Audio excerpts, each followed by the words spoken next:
Om Namo Venkatesaya. Welcome to our channel. ఆ వెంకటేశ్వరుని ఆశీస్సులు మీ కుటుంబానికి ఎల్లప్పుడూ ఉండాలని మనస్ఫూర్తిగా కోరుకుంటూ ఈరోజు వీడియో 8 జూలై 2024 సోమవారం. శ్రీ సోమవార వ్రతం. సోమవార వ్రతం లేదా సోమవారం ఉపవాసం అని పిలుస్తారు. దీనిని శివుని పేరుతో పాటిస్తారు. సోమవార్ అనే పదం సంస్కృత పదం సోమ నుండి ఉద్భవించింది. అంటే చంద్రుడు, చంద్రుని దేవుడు. అలాగే శివుడు చంద్రవంక ఆకారపు చంద్రుడిని తన మాటెడ్ జుట్టుపై ధరించడం వల్ల సోమేశ్వరుడు అని కూడా పిలుస్తారు. సోమేశ్వరుణ్ణి ప్రసన్నం చేసుకోవడానికి సోమవార వ్రతాన్ని నిర్వహిస్తారు మరియు కోరికలు కూడా నెరవేరుతాయి. ఈ వ్రతాన్ని ఏ సోమవారమైనా ఆచరించినప్పటికీ హిందూ క్యాలెండర్లో ప్రత్యేక సోమవారాలు ప్రస్తావన ఉంది. ఇందులో సోమవార వ్రతాన్ని చేయడం మరింత పవిత్రమైనదిగా పరిగణించబడుతుంది. ఏ నెలలోనైనా అమావాస్య తర్వాత వచ్చే మొదటి సోమవారం, ముఖ్యంగా ఫాల్గుణ మాసం, ఫిబ్రవరి, మార్చ్ ఈ మాసం శివరాత్రి పండుగకు ప్రసిద్ధి. చంద్రుడు లేదా అమావాసి సోమవారం రానప్పుడు ఆ రోజు సోమవార వ్రతాన్ని ఆచరించడానికి చాలా అనుకూలమైనది మరియు దానిని సోమవతి అమావాస్ అని పిలుస్తారు.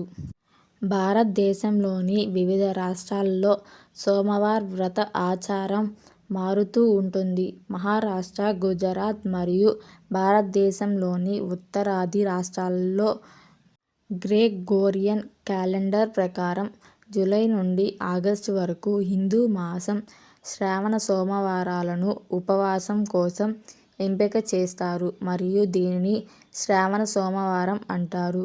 దక్షిణ భారతదేశంలోని కర్ణాటక మరియు ఆంధ్రప్రదేశ్ రాష్ట్రాల్లో హిందూ మాసంలో వచ్చే సోమవారాలు కార్తీక మాసంలో పవిత్రంగా జరుపుకుంటారు.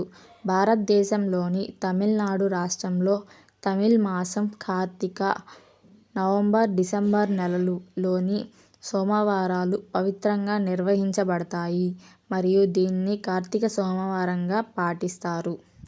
సోమవార వ్రత ఆచారాలు. సోమవార వ్రతం సోమవారం సూర్యోదయం నుండి ప్రారంభమవుతుంది. ఈ వ్రతాన్ని ఆచరించే వారు తెల్లవారుజామున లేచి పరమశివుని గురించి ధ్యానించాలి. ఆ తర్వాత పుణ్యస్నానం ఆచరించి భక్తులు దయగల శివుడు మరియు పార్వతీదేవికి ప్రార్థనలు చేస్తారు. ఈ వ్రతాన్ని ఆచరించేవాడు తెల్లటి రంగు దుస్తులను అలంకరిస్తాడు. శివుని శివలింగాన్ని పంచామృతంతో అభిషేకించడం ద్వారా ప్రారంభమయ్యే ప్రత్యేక పూజ జరుగుతుంది. ఇది తినే పెరుగు, పాలు, ఉసిరి ఆకులు మరియు పెరుగుతో పాటు ఇతర ప్రత్యేక పదార్థాలతో కలిపి పవిత్రం చేయబడుతుంది. భక్తులు శివునికి భస్మ, విభూతి మరియు బిల్వపత్రాలను కూడా సమర్పిస్తారు. ఎందుకంటే ఇవి భగవంతుడికి ఇష్టమైనవిగా పరిగణించబడతాయి. నైవేద్యం లేదా ప్రత్యేక ఆహార నైవేద్యాలను కూడా తయారు చేసి శివుడిని ప్రసన్నం చేసుకోవడానికి సమర్పిస్తారు. శివలింగంపై తెల్లటి పూలను సమర్పించడం కూడా విశేషం. సాయంత్రం తరువాత సోమవార వ్రత కథ. వ్రతాన్ని వివరించే కథను ఈ వ్రతాన్ని పరిశీలించే వారు చదువుతారు. భక్తులు రోజంతా ఓం నమఃశివాయ అంటూ మంత్రముగ్ధులను చేస్తారు. సోమవార వ్రతాన్ని పాటించేవారు పూర్తిగా ఉపవాసం చేయవచ్చు లేదా మధ్యాహ్నం తర్వాత ఒక్క పూట భోజనం చేయవచ్చు. సాబుదానా కిచడి లేదా పండ్లను తీసుకోవడం ద్వారా కూడా పాక్షిక ఉపవాసం పాటించవచ్చు. మరుసటి రోజు ఉదయం సాధారణ పూజలు మరియు ప్రార్థనలు చేసి తర్వాత భక్తులు తమ ఉపవాసాన్ని ముగించుకుంటారు. ప్రసాదం ఇతర భక్తులకు పంపిణీ చేయబడుతుంది మరియు పేదలకు లేదా పేదలకు కూడా అందించబడుతుంది. సాధారణంగా సోమవార వ్రతాన్ని ఆచరించే భక్తులు ఉదయం మరియు సాయంత్రం సమయంలో ఏదైనా శివాలయాన్ని దర్శిస్తారు. అయితే ఇది సాధ్యం కాకపోతే వారి ఇంట్లో కూడా ప్రార్థనలు చేయవచ్చు. సోమవార వ్రతం దాని పరిశీలకులకు అనేక ప్రయోజనాలు అందిస్తుంది. ఈ వ్రతాన్ని అందరూ ఆచరించవచ్చు. పెళ్లి కాని యువతులు మంచి భర్తలను పొందేందుకు ఈ వ్రతాన్ని ఆచరిస్తారు. వివాహిత జంటలు కూడా వ్రతాన్ని పాటిస్తారు మరియు శివ మరియు పార్వతి యొక్క దివ్య జంటను ప్రార్థిస్తారు మరియు శాంతియుత కుటుంబ జీవితాన్ని కోరుతారు.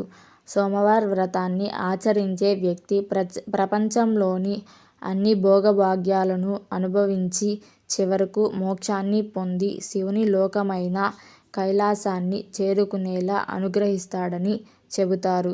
హిందూ పురాణాల ప్రకారం చంద్రుడు తన చంద్రుడిని పొందేందుకు ఈ వ్రతాన్ని ఆచరించాడు. చంద్రుడిని సోమ అని కూడా పిలుస్తారు మరియు శివుడికి నమస్కరించి ఈ ఆచారానికి సోమవార వ్రతం అని పేరు పెట్టమని ప్రార్థించారు. ఎవరైతే ఈ పవిత్రమైన వ్రతాన్ని ఆచరిస్తారో వారు సకల భౌతిక సుఖాలను పొంది చివరకు ముక్తిని పొందాలని ఆయన ఉమా మహేశ్వరుని కోరాడు. శివుడు ఈ వరాన్ని నెరవేర్చాడు.